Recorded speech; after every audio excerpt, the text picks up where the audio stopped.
listening to the ArtStation podcast. Hi, everyone. I'm Kevin Strike, and I'm here with Alex Beddoes. Hello. All right. So, you know the drill. Go ahead and hit subscribe on YouTube. Leave us a rating or review on iTunes or YouTube as well. Leave us a comment. We'd love to hear back from you. We're always trying to make the show better. So on that topic, one of the things that people most frequently comment about, especially on YouTube, is our now becoming famous intro theme. It's getting a little bit of a discussion. Yeah, all my friends who I show it to, that's actually, before we talk about all like the great artists on the podcast, first thing's always, in the politest way possible, they're like, it's an interesting choice of intro. I'm like, yeah, it's all right, isn't it? It was a fun one. When you and I were first talking about doing the podcast, we set up a little pilot episode, and we were able to get that intro going. And really, at the time, it sounded to me, it made me really excited about working on the show. But I think it might be a little bit too over the top, but I don't know. What are your thoughts on it? Well, I quite like the fact that it's now becoming a kind of a meme in of itself. But yeah, I mean, it's a bit over the top, but then I think we're over the top in what we're talking about. We're quite energetic on the podcast anyway, so it's like, I can see why people say what they say though. I have some ideas. We've talked about some ideas before, but hey, if you're listening and you have some ideas about it or want to let us know that you like it or that you don't like it, write it in the comments or send us an email, actually, podcast@artstation.com. And we have a few things we're thinking about maybe doing for that intro, and we can maybe get you involved. So feel free to write into us. Okay, getting to this episode now. We had a great talk with Teddy Bergsman.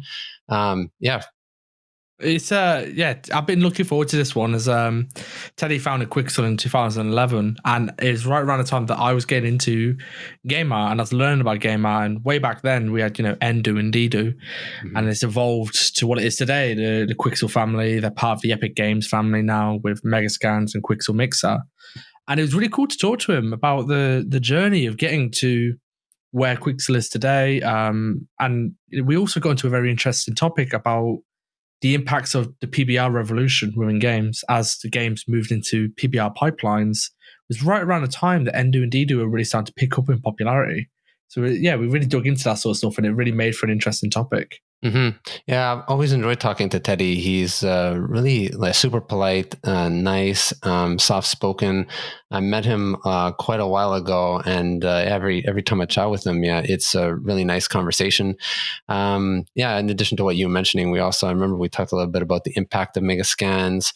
It was fun for me to talk to him a little bit too about building the company and getting it to where it is today, and then exciting to hear a bit about the future and how he sees that. So, great conversation with him. We hope you enjoyed the conversation.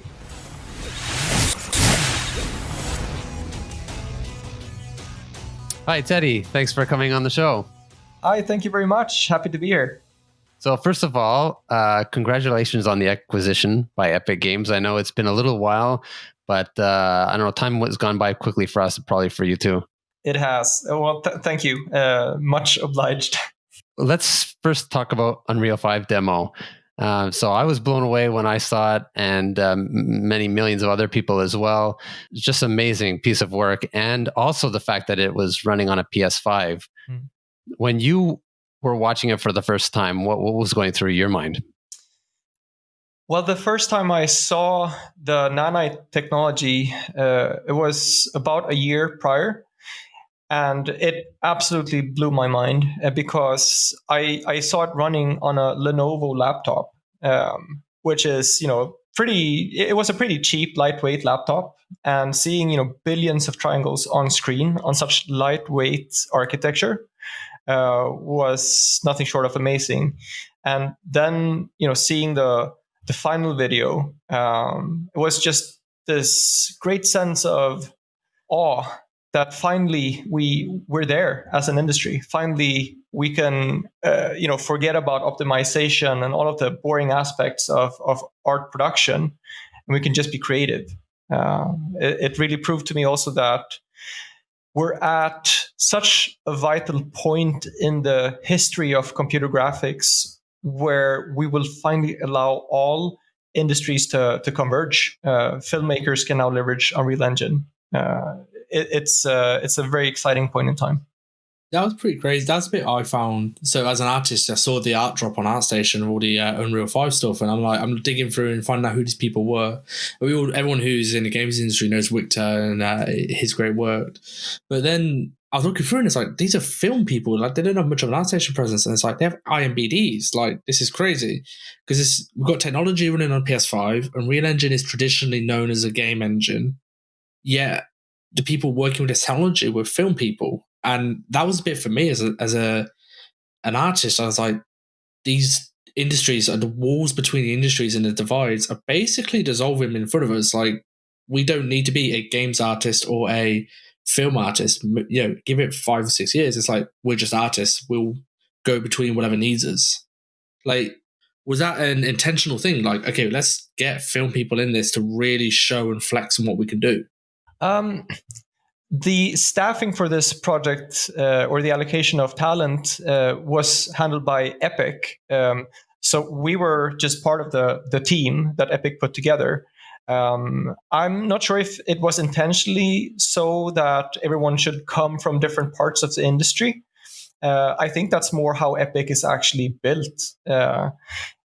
However, for the Rebirth project that we released a year earlier, that was in partnership with Epic Games, we very much had that intention. Let's bring people together that have never worked in real time or in Unreal Engine before, from vastly different industries. You know, we brought in people from the film industry, from the architectural visualization industry, and people from the games industry. To kind of work together for the first time in a very short amount of time, trying to produce something that was to be reminiscent of, you know, a VFX short, but running fully in real time. Because I think around that time, we had this great sense that I don't think we're far away from this convergence. Let's prove it. Let's prove that it's possible today. And I think Lumen and the Nanite, the Unreal 5 demo, just cemented that completely. So I hope you don't mind. We're talking about like sort of the present and future. Let's just I think it's probably worth going and start back at the beginning a little bit, because I was there when, you know, released Endu and Dedu, which were like, you know, Photoshop overlays essentially for texture props. Like, I think it's probably worth just talking about how that stuff came about, because that was right on the precipice of when PBR was coming around and like that big revolution. So how did this all start? Oh, it started a long while back. I have always loved automation to kind of do away with all of the really boring tasks of creating art. And Endu came about simply, I guess, because I was primarily too lazy to kind of learn Maya. I think Maya was way too complicated for me just to create like a sci-fi panel, which at the end of the day should become a 2D normal map. So I figured I know Photoshop pretty well. I know Photoshop scripting pretty well. Perhaps one could kind of circumvent that detour through 3D and work straight in 2D, just to increase my efficiency, which in turn makes me more artistically capable. I can spend so much more time just focusing on the creative aspects. And that was really the seed of how Endu came about. And similarly, how Dedu also came about. Very much the same mindset. Let's try and cut away all of the boring, tedious tasks of texturing, like painting scratches on a huge spaceship could take me weeks. Why not try and automate that aspect so I can focus on actually making the design of the spaceship more interesting? And I guess with this, how much of this was kind of from where you started, like you said, with this, like, I just want to speed up my workflows, I don't want to learn Maya, is you went from like Endo Dido to the Quixel suite to Mixer and Megascans. Now I remember in the early days when Quixel suite first came around and you were like showing off the photo scan stuff. I remember on because on Facebook groups you were showing off like you figured out some cool ways to do photogrammetry. How long has Megascans, like as an idea, as a product in itself, how long have you had that in your mind to do this? Because it feels like, well, now with hindsight, the joy of hindsight, I'm looking back like it feels as if you had this idea way before, like, you know, it became public. Yeah, I've had the idea for about 16 years, I think. I've always been a huge nerd, always loved computer graphics and just exploring 3D and 2D software to essentially try and recreate a reality. And so I did that from a very young age, from like 9 years or so, much thanks to the fact that we had a computer at home with all of that state-of-the-art software installed at that time, because I had a family member who worked in the games industry. So I think in my teens, I became really obsessed with photorealism, and I became obsessed with building stuff in the real world that would help capture things and digitize things. And then I became really obsessed about writing code in the computer to turn that data into actual materials and 3D information. So the idea that scanning would define what I do and would probably be an important tool in the industry in the future came about around 16 years ago. And then the idea of the Megascans library kind of just grew from that seed over the following 3-4 years. I worked at a company called Starbreeze Studios way back, I think 15 years ago now. And we had the amazing opportunity to work on games that were supposed to be kind of movie tie-ins. And so in that effort, I built some scanners that we then brought over to America to scan actors, and then we worked with directors. And I came in touch with the movie industry, which I had zero knowledge of beforehand. And seeing how they worked, how they built their sets, how they worked with prop houses, all of that inspired the idea that this should exist digitally. And if we want to create highly realistic props, scanning is really the way, at least for the foreseeable future. And so a few years at Starbreeze, scanning people, I figured, wouldn't it be awesome if one would build a scanner that was fully portable, that you could bring anywhere in the world, and you could actually scan environments, and you could make those environments like Lego pieces, so that you don't have to spend time on recreating what already exists in the world. You can spend all your time creating the stuff that doesn't exist to maximally utilize your creativity. And that's kind of how Megascans came to be in the decision to break off and do something on our own. Was there a specific time where you realized, hey, I should start a company? Yeah, I think so. It started with the first release of Endo, which was free.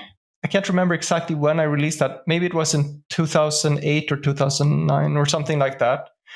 And it really caught on. Which I hadn't expected. In fact, I hadn't even planned on releasing it at all. It was a colleague at the time at Starbreeze called Philip Klevestav, who basically was the biggest power user of Endo at Starbreeze at that time. And he was always giving me awesome feedback on how to develop and advance the tool. And then one day he just came by my desk and said, hey, so I released a tutorial on your tool, so you better release it. Right. And so I did. And the response was great. And it gave me a lot of courage to start to think about perhaps doing my own thing. And then I had colleagues who were really encouraging and who were also very interested in perhaps joining forces, breaking off together, and starting Quixel. So through a lot of persuasion, we all kind of decided to break off eventually in 2011, early 2011. So what do things look like at the beginning then? You've now broken off and you're starting your own thing. Like, what were the challenges that you were seeing right from the beginning? Well, it was a very scary time for sure, because I really loved my job at Starbreeze. I was very happy with the work.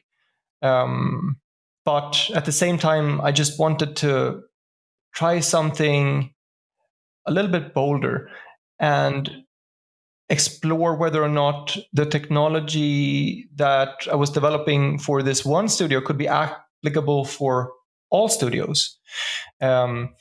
So the first 6 months were, I think, the feeling was I really have to prove to myself that this wasn't a mistake. Mm-hmm. And I didn't leave my apartment for most of that time.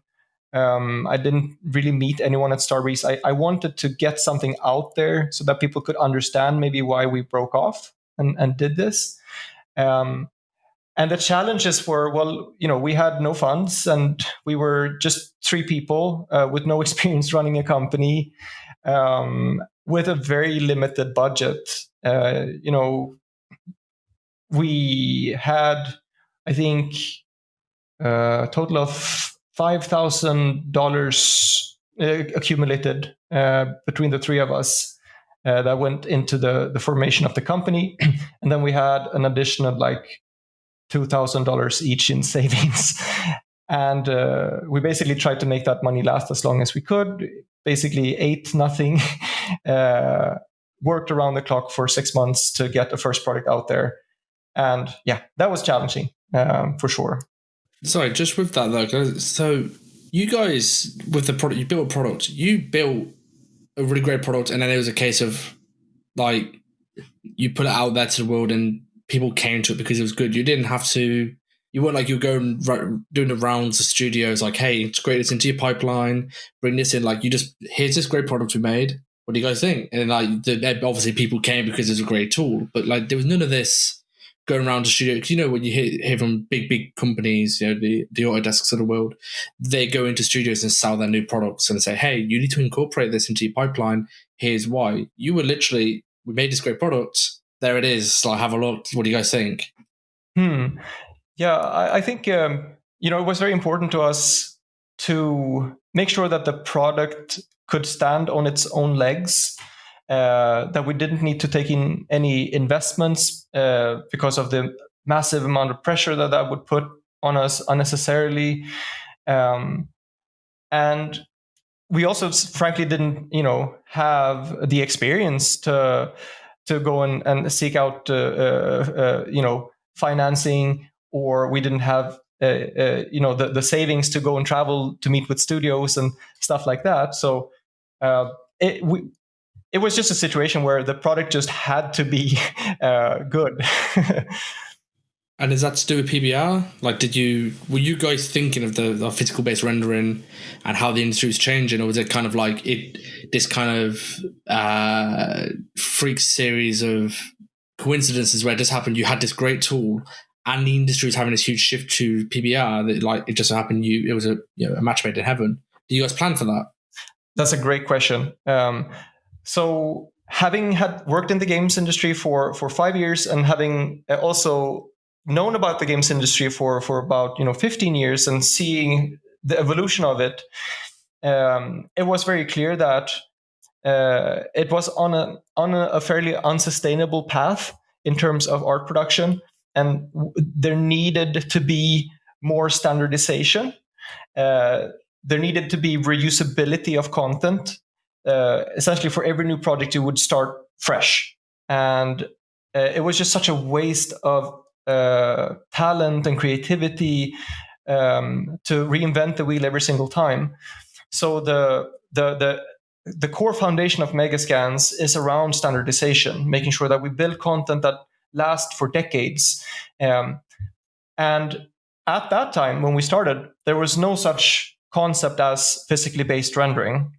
What we were trying to do was to make sure that there was a cohesive calibration of every single scan that went into the library, so that the albedo information was standardized, essentially. It would never deviate from one asset to another.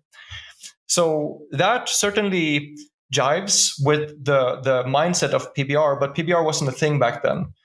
And it was only until a couple of years into development of Megascans, I think we had probably spent around 3 years. We had reached a point where we had built a critical mass of the library enough for us to start to showcase it to some of the studios that were using our other tools to kind of hear what they thought of it. And it was a really interesting time, because there was one studio, I remember, DICE in Stockholm, who first made me aware of the concept of PBR, and that they were really looking to make this a big part of their engine, and how they could unfortunately not leverage Megascans content because it was not adhering to that standard. And very shortly thereafter, I had similar conversations with, I think, Treyarch in Santa Monica, who were also kind of investigating physically based rendering. And it started to dawn on me that this is exactly what Megascans should be all about. And this is absolutely going to fundamentally change the industry and how we work, and it's going to help us come closer to the film industry and vice versa. This standardization is absolutely necessary for the industry to progress as a whole. And so that was a very important epiphany, as well as absolutely demoralizing, because we realized, oh man, we have to go back to the drawing board. We're going to throw away thousands of scans. We're going to throw away so much work into building this initial library and the initial hardware. So we really went back to the drawing board, and we built scanners that actually allowed us to capture physically based content. So we had certain things already in place, but we really had to throw out all content and start fresh, which was a really difficult decision to make, obviously, but very important. So during this time of because the whole motif between both Quixel and PBR was standardization. I'm guessing, so I'm going to play devil's advocate a bit here. I hear when you talk about Megascans, it's like, oh, everything starts to look the same and all this kind of stuff. Now, I'm guessing when you were introducing back, this not in 2020, and back when you were bringing PBR was coming through, you were doing your thing. I'm guessing there were similar echoes of, oh, but we don't want to make everything just look the exact same, and this isn't a good thing. How Yes. And most people who have this mindset, some of it for good reason, but most of it is this, you're using it in the wrong way. How did you combat them kinds of mindsets? Because they are indoctrinated through the games industry. Like you said, the games industry is in a particular state, and it had to evolve. It wasn't sustainable. But that means breaking some trained mindsets. How did you go about showing people who were maybe against it that this was the future and this is what we should be looking at? Well, you're absolutely spot on. I think first and foremost, I anticipated that mindset, because especially in the beginning, when the library is relatively small, you're going to be concerned with, well, if everyone's going to be using this very small library and leveraging it heavily, everyone's going to be using the same brick texture, the same mud texture, etc. And that was it was a big concern for us as well, because obviously, even though we knew that you could be creative with the content, it's just a jumping off point as anything else. It's a tough sell. So we had to attack that twofold. Number one, we had to build a critical mass enough of content for there to be enough variety, such that it would be rare to find the same texture in multiple projects. And number two, we decided to invest in building this mixer platform, which was called Megascans Studio at the time, that was basically the creative element of the library, where if you wanted to take something from the real world and bend it to your will, Mixer would be the toolset that allowed you to do that in a very simple way, because working with scan content in and of itself is also a little bit more complex than creating assets from scratch, perhaps, because all of a sudden your source data is three-dimensional and not maybe just a photograph from CG textures. So we really wanted to create a tool set that allowed you to manipulate that content very, very easily. So I think Mixer was also important to show the studios that, hey, you can be super creative with the content, and here's a tool that allows you to do that easily. So that actually helped quite a bit. And also making sure that whichever companies and studios we chose to work more closely with in the beginning had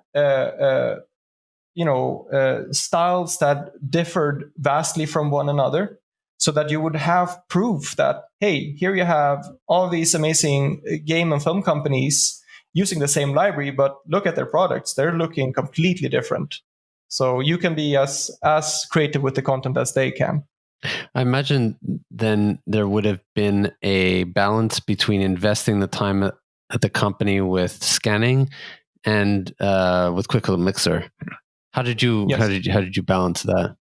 Well, to be honest, balancing all of these efforts in the beginning was incredibly difficult, and essentially just meant that we worked super hard. We worked very long hours, almost no sleep, no vacation for years, because that was really the only way that we knew at the time. And we also wanted to remain independent. So there had to be this gradual organic growth over time, where we didn't have massive funds to hire people. So we had to kind of do everything with a very small team. So, yeah, I mean, balancing is certainly not the word that I would use here.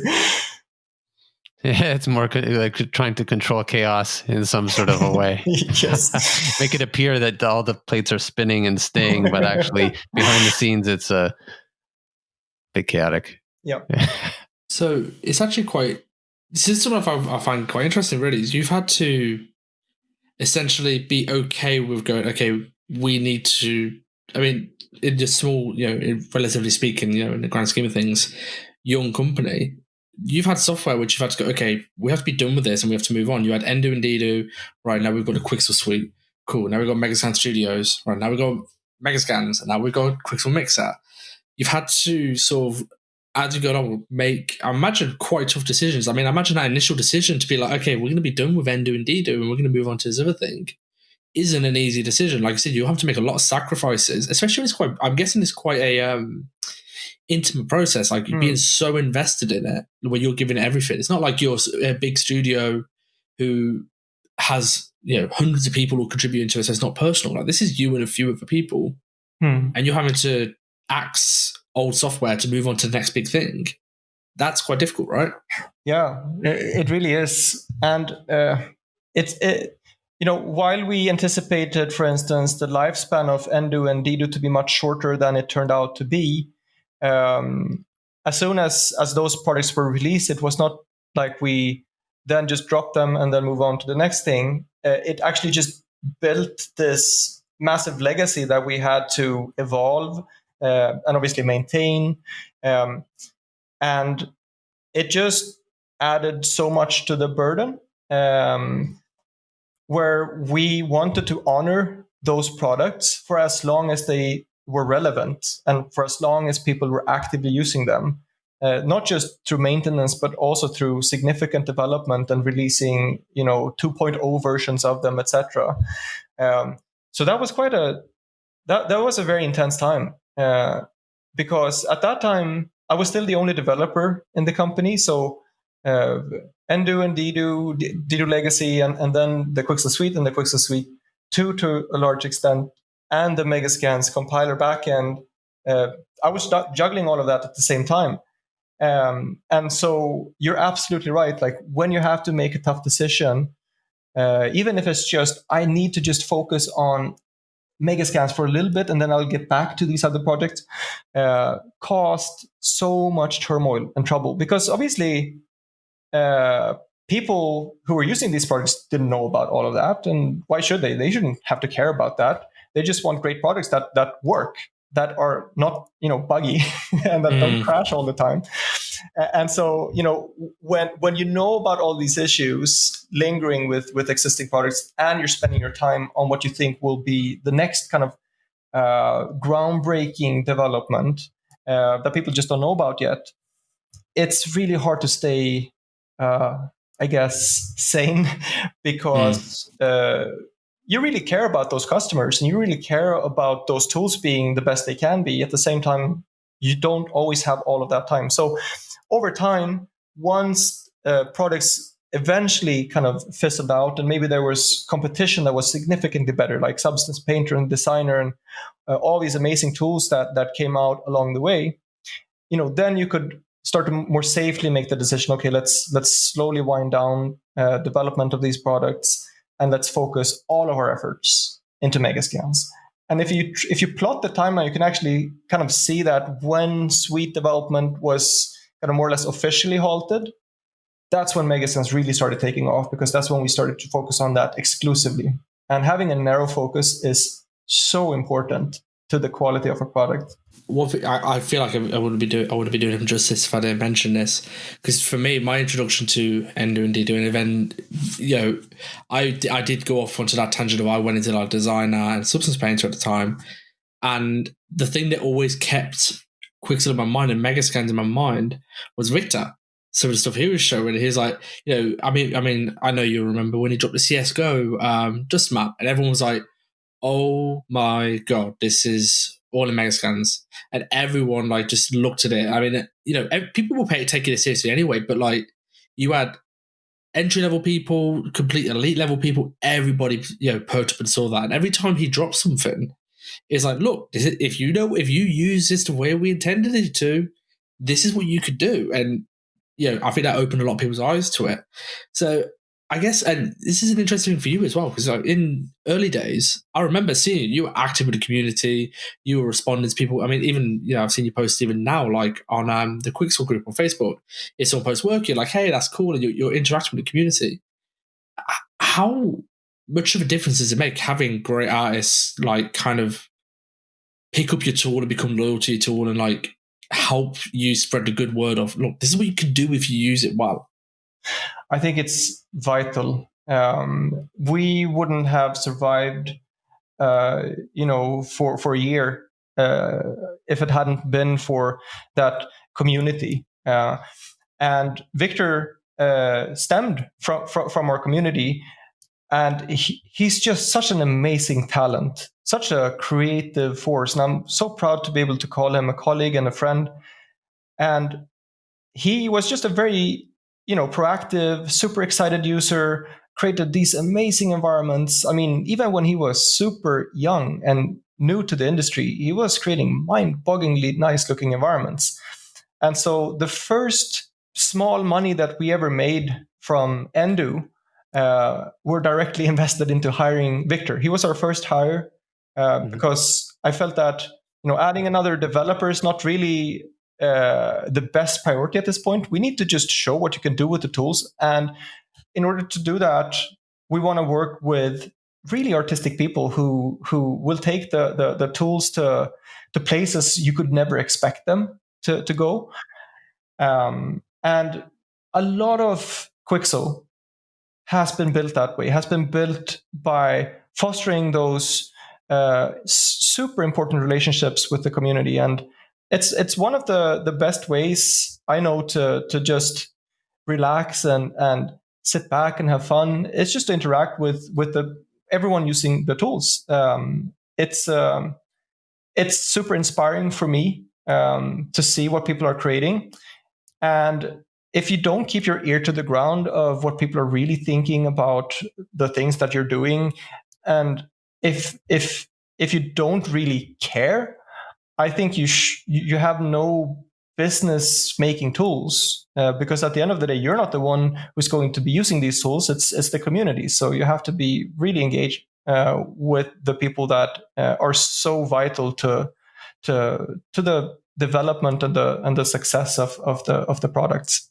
Mm-hmm. Yeah, it's so important to be listening to your clients and being able to develop something that's going to meet their needs and not trying to be secretive about it. I see some people that have ideas even for a new product or company. They don't want to talk to people about it, or they only want to talk to you if you're going to sign an NDA. That's usually a bad sign. Maybe also give you an opportunity to talk about. We've talked about Victor and you, but maybe Waqar and I very much appreciate that. So Waqar is the lifeblood of Quixel. We met in the Starbreeze days. He joined on a project that I was spearheading at the time, which was developing scanners. And he was just so incredibly talented and multi-talented.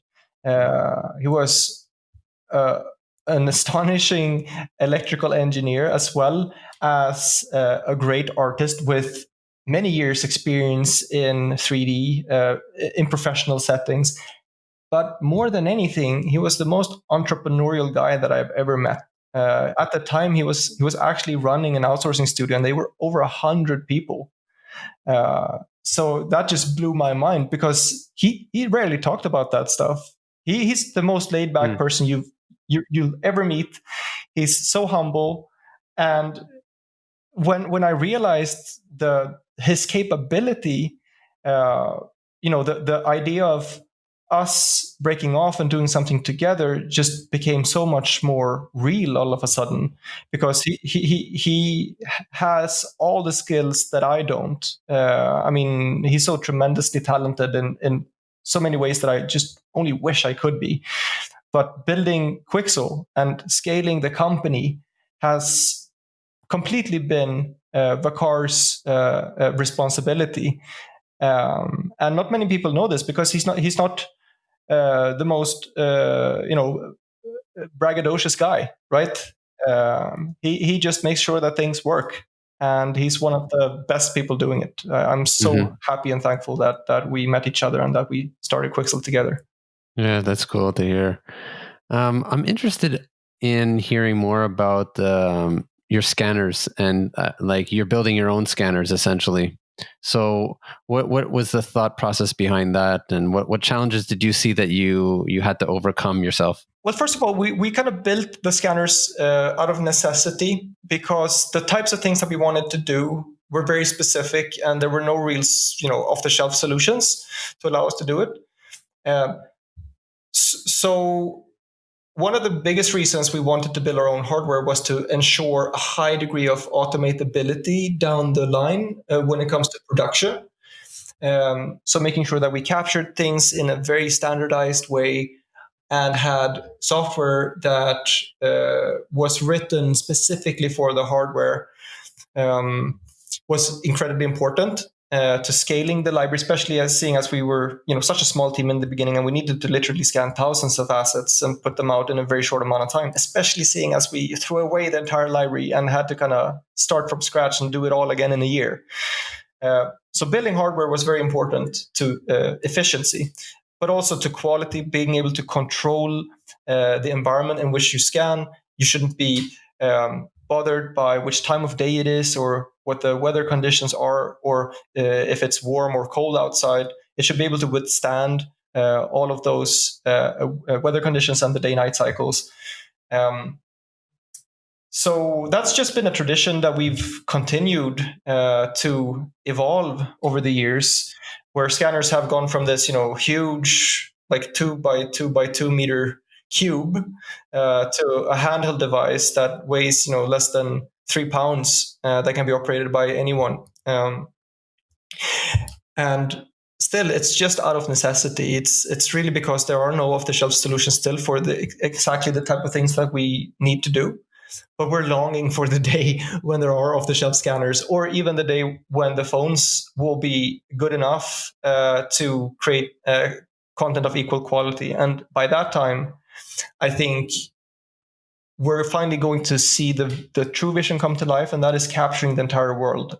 We could never capture the entire world ourselves, even if we were 1,000 people in Quixel. It wouldn't be possible. We have to work together with the rest of the world. We have to make sure that we at least build a platform for people to be able to help achieve that mission, and for that content to become super easily accessible to everyone who has a strong creative vision, wants to create an environment or a film or some kind of entertainment product. Everyone should be able to do that. And if you have all of the content that exists in the world, that certainly helps. And getting there by working together with the rest of the world is the only way to get there. So that means putting the building of the library in the hands of the community and empowering everybody to be able to, across the community, to be able to upload and contribute, and that would be the way to scale the library. Exactly. So we wanted to kind of plant the seeds with the Megascans library, showing that yes, scans can be a really valuable production tool, and it can even be the future of content creation.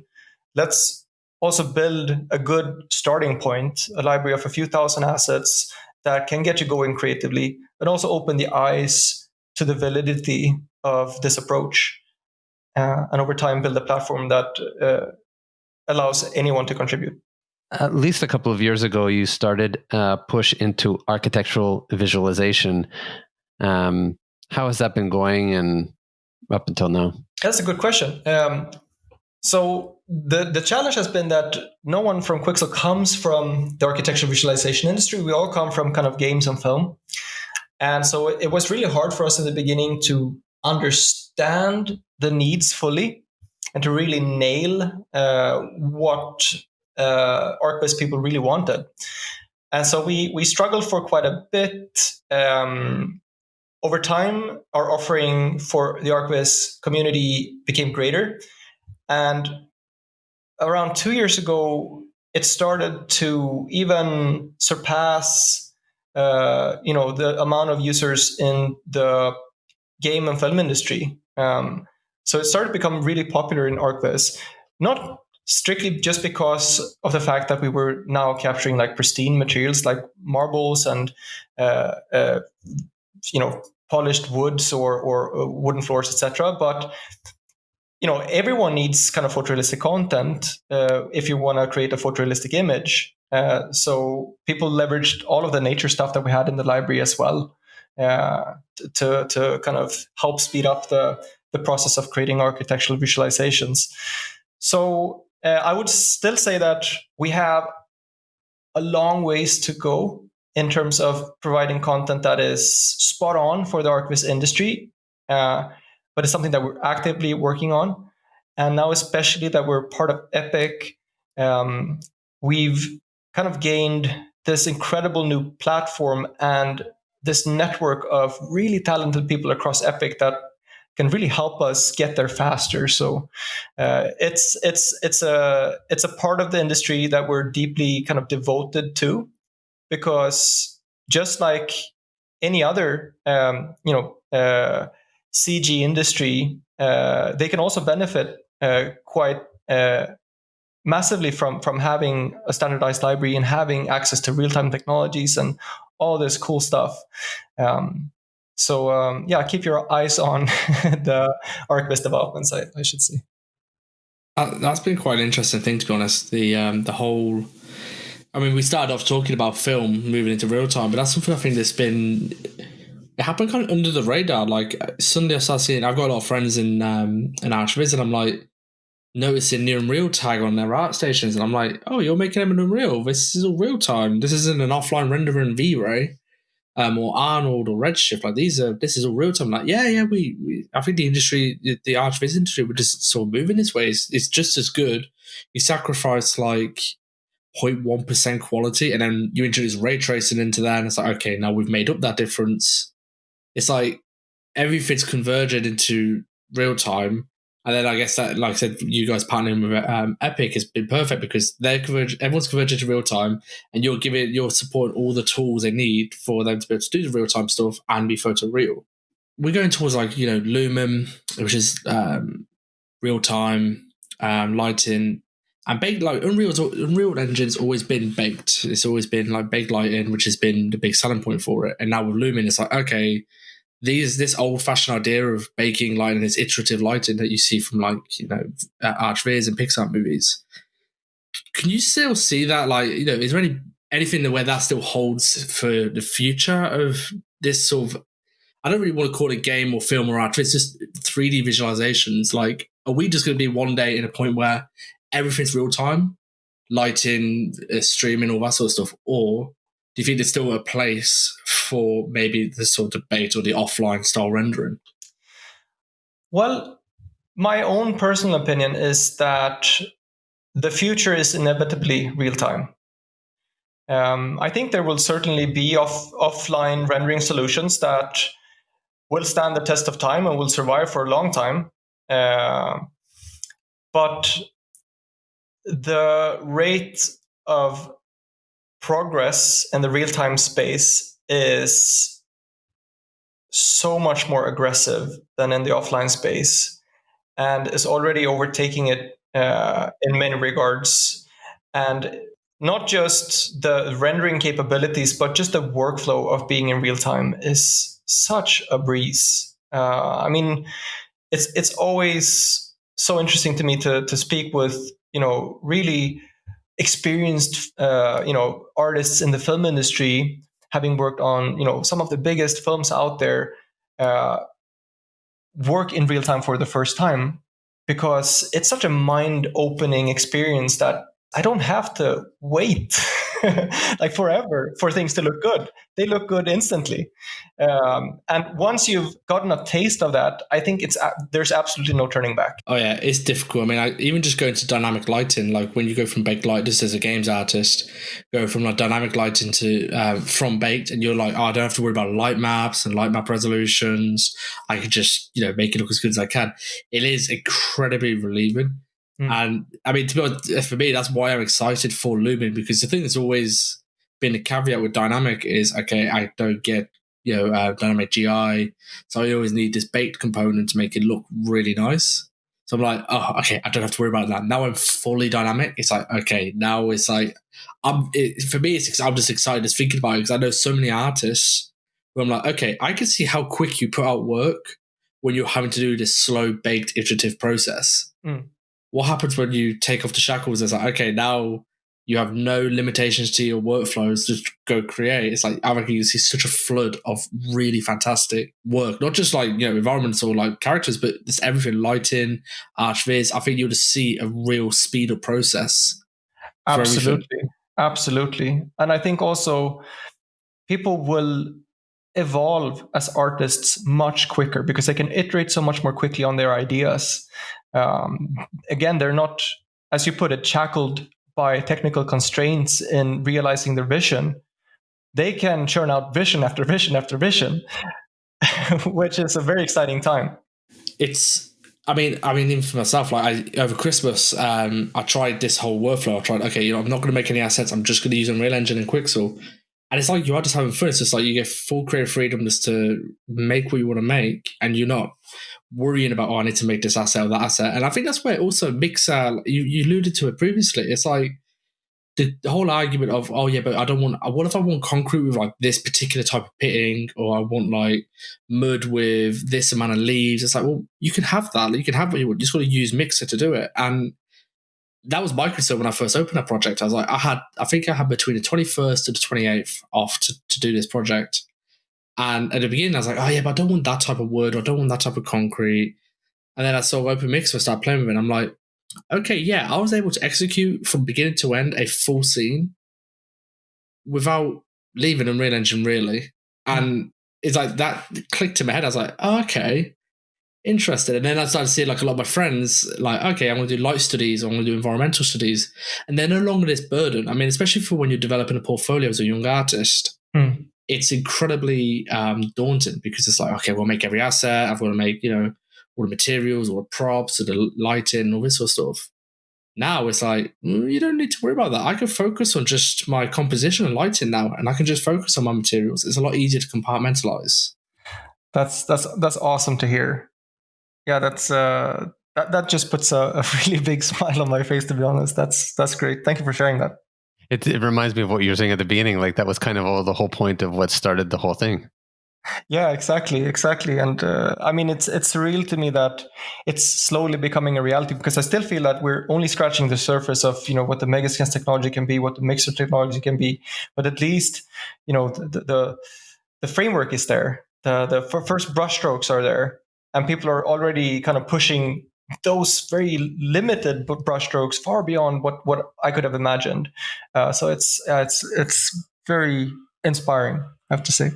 Are there some other projects that you've seen worked on, either in film or game, or maybe even an ArcViz project, where you looked at the finished work and you're like, "Wow, like I can't believe it. That's awesome."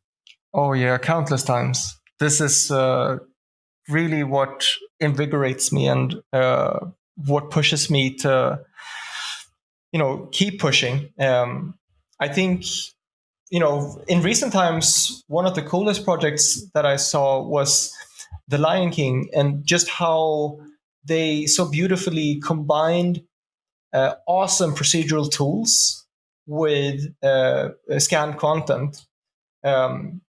Because they were doing some incredibly groundbreaking things in terms of how you scout, how you choose your shots, how you frame your shots. It was all done virtually.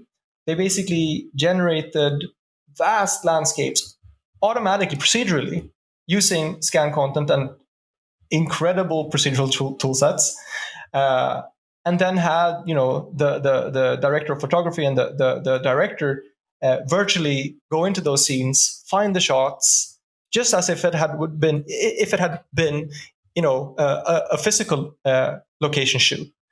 Mm-hmm. That was really eye-opening to me, and showed that we're onto something super exciting here. All of a sudden, you can actually shoot movies completely virtually in real time soon enough.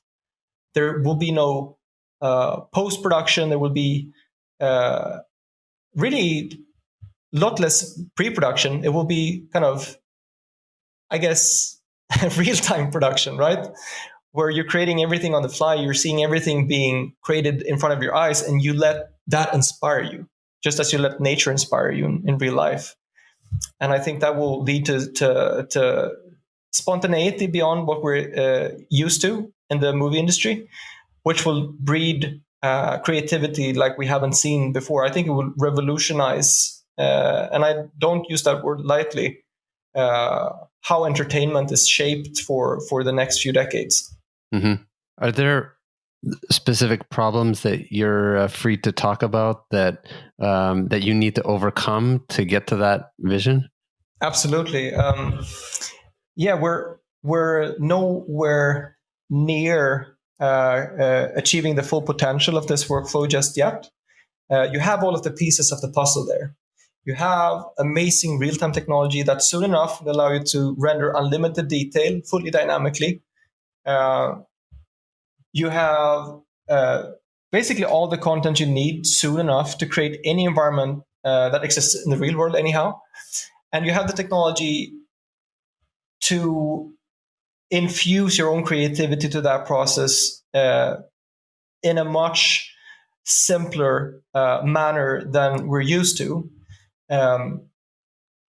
But even though you have all of, say, for instance, the Lego pieces that the Megascans library provides, it still requires quite a lot of effort putting everything together just to get your kind of starting point to then be maximally creative.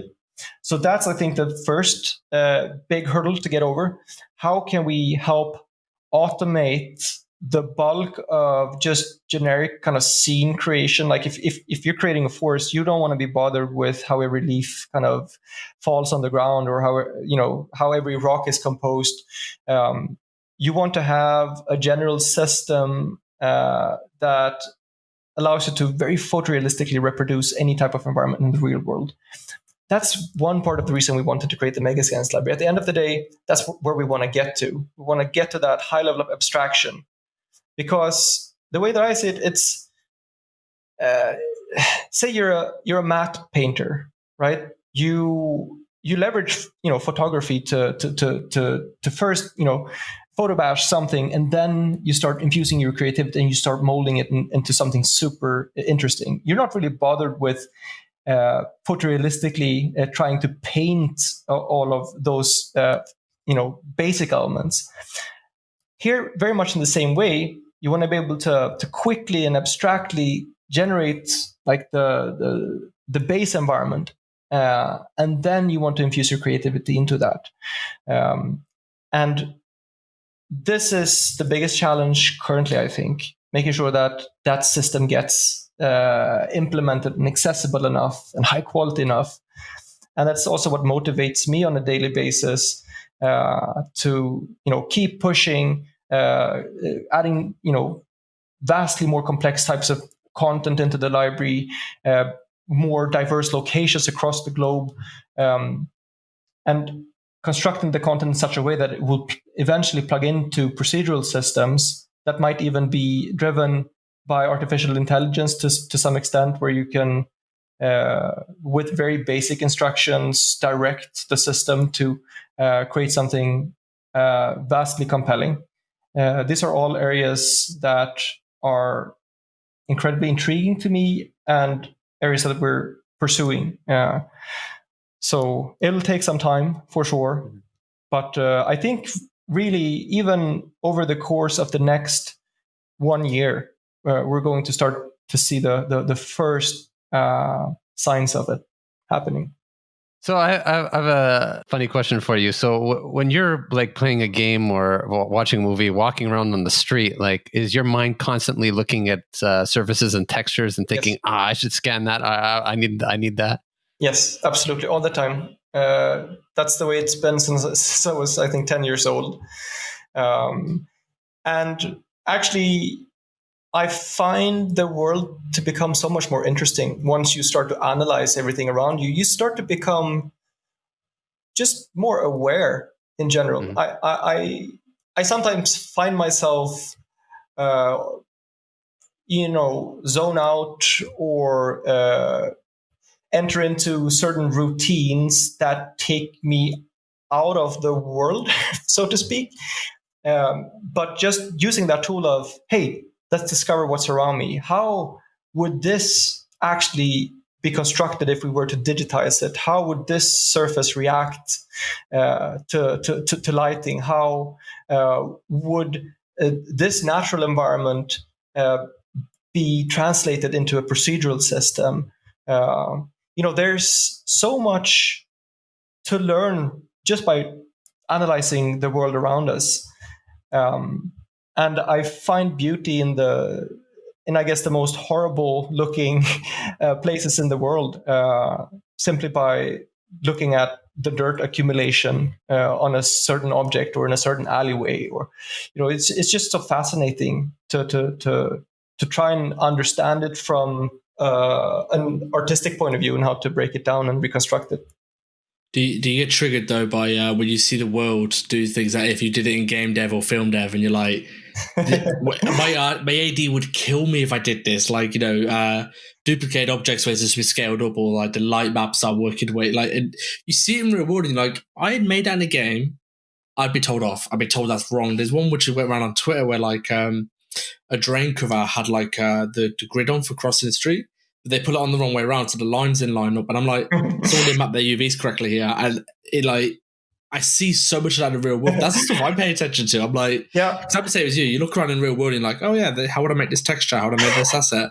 I'm like, I get told off of that. That doesn't make sense. That looks ridiculous. Like that's the bit I find really entertaining. Yeah, it absolutely grinds my gears. And that's why I think I don't like wallpapers, because they repeat.